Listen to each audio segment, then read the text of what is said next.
एक युद्ध खत्म नहीं हो रहा है तब तक दूसरे युद्ध की तैयारी शुरू हो जा रही है। स्ट्रीट ऑफ हॉर्मुज का नाम आप पिछले कई महीनों से सुन रहे होंगे कि अमेरिका ने वहां नाकाबंदी किया है। ईरान एक तरफ नाकाबंदी किए हुए है। इंपोर्ट एक्सपोर्ट पूरी तरीके से बंद है।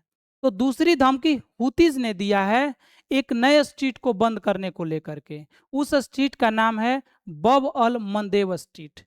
तो इस वीडियो में हम लोग जानेंगे कि हुतीज कौन है, बब अल मंदेब स्ट्रीट कहाँ है, कैसे पूरी दुनिया को प्रभावित कर सकता है और ये कौन सा नया युद्ध शुरू होने जा रहा है। आइए समझते हैं बिल्कुल आसान भाषा में और बिना किसी देरी के। सबसे पहले आप समझिए ये पूरा आपका वर्ल्ड मैप है और यहाँ पर आपको स्ट्रीट ऑफ हॉर्मुज ये दिख जाएगा। यहाँ पर अमेरिका की नाकाबंदी है और यहाँ पर ईरान की नाकाबंदी है। जाहिर सी बात है इंपोर्ट एक्सपोर्ट पूरी तरीके से प्रभावित है।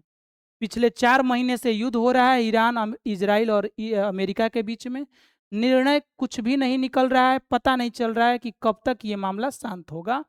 तब तक ये एक और स्ट्रीट है, बहुत इंपॉर्टेंट स्ट्रीट है, सीधे यूरोप को एशिया से जोड़ने का काम करता है और गल्फ कंट्री का भी इंपोर्ट एक्सपोर्ट इस माध्यम से होता रहता है। इस स्ट्रीट का नाम है बब अल मंदेव।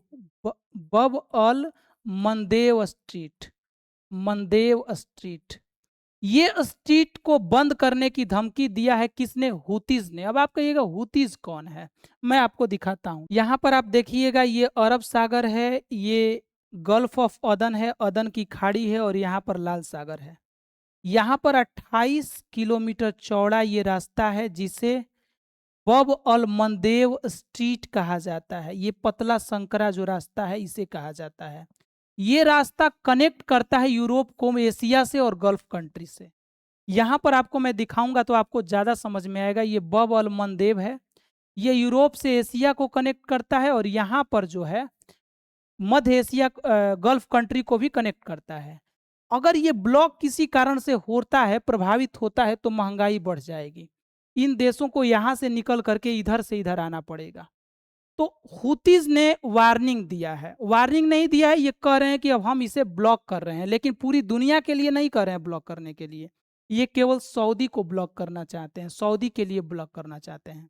क्यों करना चाहते हैं मैं समझाता हूँ। जिस तरीके से इनका कहना है कि सऊदी अमेरिका का समर्थन कर रहा है, उस तरीके से हम ईरान का समर्थन करेंगे। ईरान का समर्थन करने का कारण क्या है कि ये जो पूरा ग्रीन कलर आप देख रहे हैं यमन है और इसमें ये जो ब्राउन कलर दिख रहा है ये हुतीज है। यमन की राजधानी साना है और यहाँ पर इनका कंट्रोल है। 1990 से इनकी शुरुआत होती है हुतीज की और ये अभी तक ये अपना धीरे धीरे वर्चस्व बढ़ाते जाते हैं।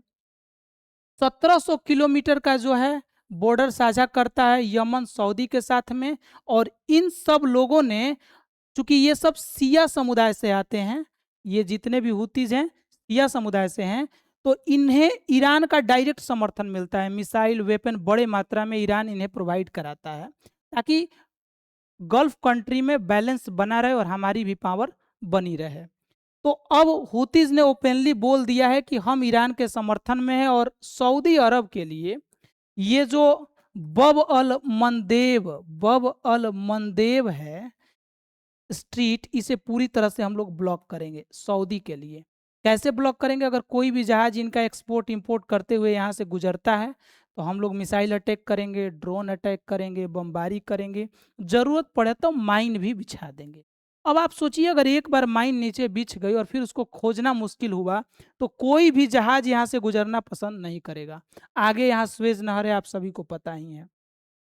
मतलब जिस तरीके से स्ट्रीट ऑफ हॉर्मुज ब्लॉक है, अगर ये लोग यहाँ बंद कर देते हैं तो जाहिर सी बात है, बंद करने का मतलब क्या है? देखिए इतनी ताकत नहीं है लोग कि ये बंद कर दे, लेकिन ये 28 किलोमीटर का छोटा सा इलाका है। अगर यहाँ पर ये लोग बम बरसाना शुरू कर दें, माइन बिछा ही दे, तो जिस तरीके से ईरान माइन बिछा करके भूल गया है, जहाज डरते हैं आने जाने में, उस तरह से ये अगर माइन बिछा देगा तो पूरी दुनिया के जहाज डरने लगेंगे। यहाँ से गैस, पेट्रोल, ऑटो, जितनी भी गाड़ियां हैं, जितने भी यूरोपियन कंट्री के एक्सपोर्ट इंपोर्ट हैं, यहाँ से गुजरते हैं क्योंकि ये बहुत कम दूरी हो जाता है।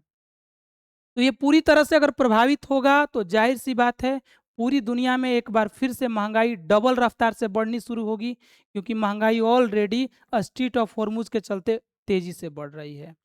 अब देखना ये है कि इसका बीच का क्या रास्ता निकलता है, कब तक इसका समाधान होता है, क्योंकि पिछले 4 महीनों से अमेरिका और ईरान के बीच में लगातार युद्ध चल रहे हैं। पिछले 11 दिनों से बमबारी ये बहुत ज़्यादा बढ़ गई है। एक तरफ अमेरिका कहता है कि हम ईरान को ध्वस्त कर दिए हैं, ईरान हमला करने के काबिल नहीं है, उसकी क्षमता पूरी नष्ट हो गई है।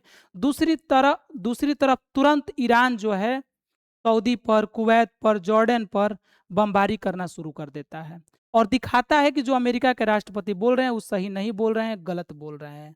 मतलब अमेरिका युद्ध में उलझ चुका है और दूसरी तरफ यूक्रेन को भी उलझा चुका है रूस के साथ। मतलब इस समय पूरी दुनिया में दो दो युद्ध चल रहे हैं और इन दो युद्धों के साथ साथ ये तीसरा युद्ध शुरू होने को तैयार है, क्योंकि अभी से कुछ ही दिन पहले हुतीज ने बड़े पैमाने पर मिसाइल अटैक किया था सऊदी अरब पर।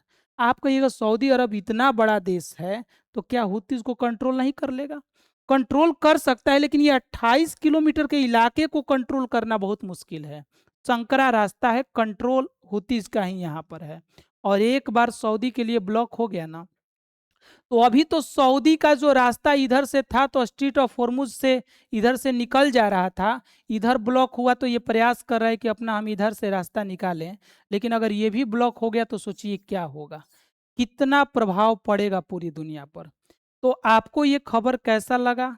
कमेंट में बताइएगा आप क्या सोचते हैं इन सब खबरों के बारे में। और पूरी दुनिया में अशांति के लिए आज के समय में कौन सा देश सबसे ज़्यादा जिम्मेवार है, कौन सा नेता सबसे ज़्यादा जिम्मेवार है, ज़रूर बताइएगा।